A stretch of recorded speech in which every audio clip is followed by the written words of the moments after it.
How's it going, everybody? Welcome to Virtual History 360. I'm Mr. Wade, and welcome to History Teacher Vlog. It is Monday, September 7th, a little after 6 o'clock in the evening. As you can see, I'm not in my classroom. I'm actually in my truck right now. We just got home. We went to visit my parents, socially distancing, all that good stuff. But, you know, it's good to see them. You know, things are doing well. But yeah, it was Labor Day. It's a day off. We didn't have to go to school today, so it was nice to be able to kind of recharge those batteries and, you know, just, you know, have a day off. You know, it was good. It was needed. We've been in school for about 2 weeks now.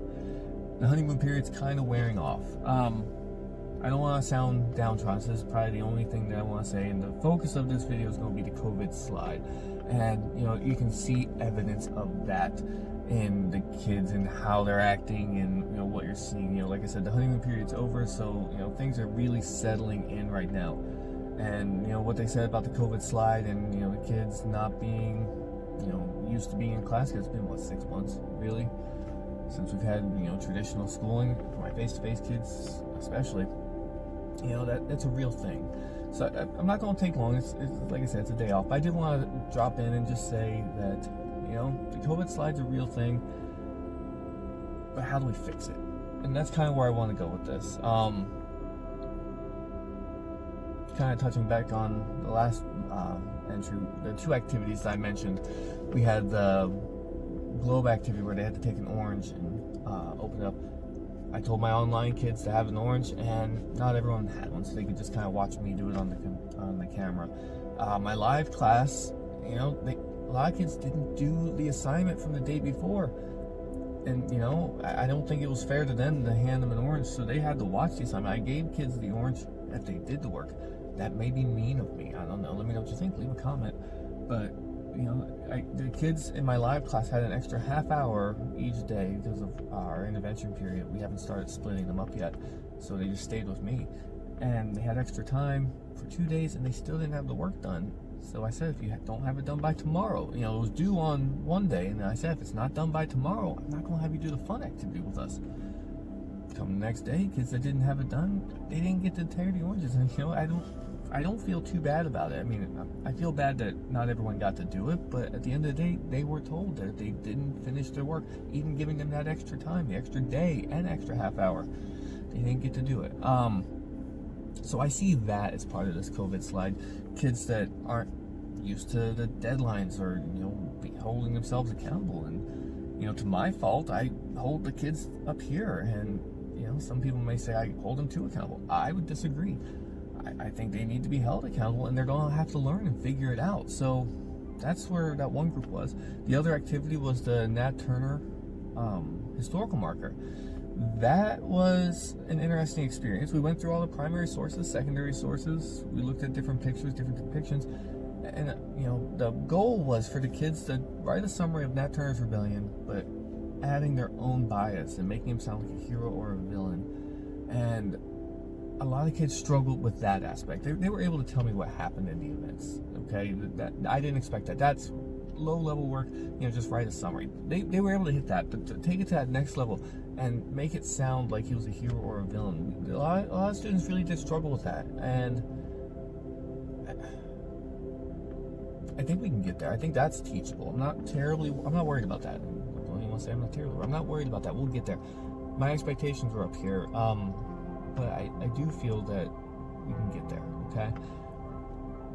Maybe first activity of the year, you know, maybe I was asking too much of them, you know, when you had that COVID slide in there.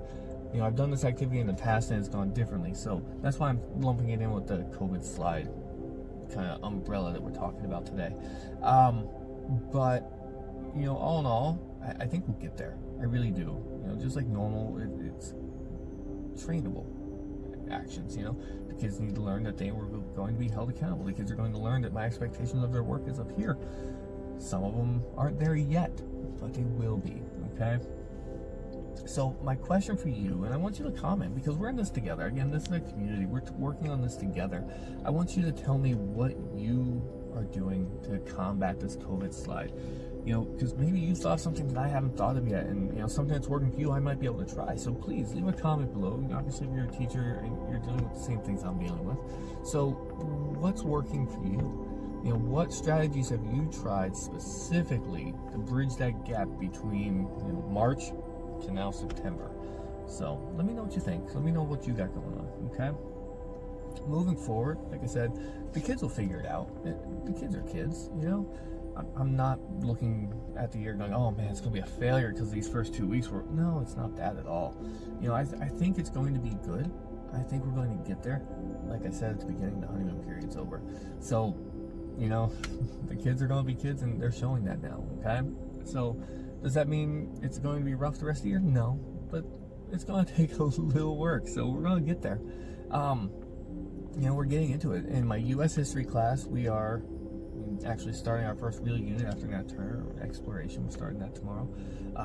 My 6th grade world history kids, they're in the middle of their geography unit, so we're moving forward. Things are going good. I think the biggest thing, though, and I don't know how to say this, so if I say it wrong, I don't mean to, but I think the biggest thing, and I said it in other videos, is that sense of normalcy that we need to try and get to. And I think pushing these kids back to, my normal expectations, they might fight me, they might push back, but I think that's the biggest thing, is to keep pushing them to be better. So that's what we're working on, okay? Now, couple all of what I just said, because I was focused on my face-to-face kids, really, my digital kids. I still have 4 digital sections, and like I told you, we use Microsoft Teams as our platform in this county. So what I tried to do was I set up the team and I set up a class notebook. It uses OneNote, and I told them they can either do the work digitally or they can write it in their notebook. I'm giving them the options. I need to be flexible. Grace and flexibility, right? So what I did was I said you can do it digitally, or you can write it in your notebook and take a picture of it. But either way, you need to upload it into your class notebook. Trying to figure that out has been a nightmare, I think, for lack of a better term, because I can't be there to troubleshoot for them. And personally, as a control freak here, not being able to control what the kids are doing, and how they're doing and how they fix their problems has been really rough for me. But it's a growing experience too, because they need to be the problem solvers. I can't fix everything for them, so they need to learn that. And I think that's helping. I think it's getting them where they need to be.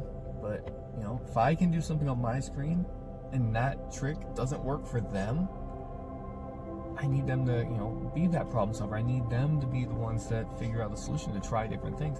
If they were in class, I could be looking over their shoulder at their computer saying, oh, no, try this, try, I can help them and walk them through it. Not do it for them, I don't do that, but I can at least, guide them, just push them in the right direction so that, they don't get frustrated, they don't give up. They're at home, I don't know what to do. So again, if you guys have come up with troubleshooting methods that have helped the kids become their own problem solvers, I'm all ears. Leave it below. But like I said, I was going to keep this short, but it's ended up being, decent length anyway. So we're moving forward with the year.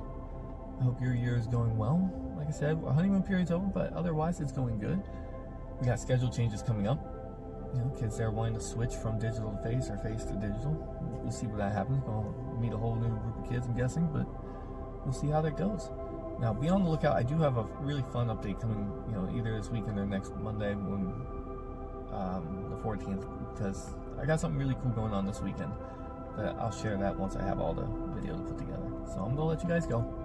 Take care of yourselves. Take care of your kids. If you have questions, leave them below. If you have any help you can give me, leave them below. Okay? Hit like, hit subscribe, and I'll see you next time.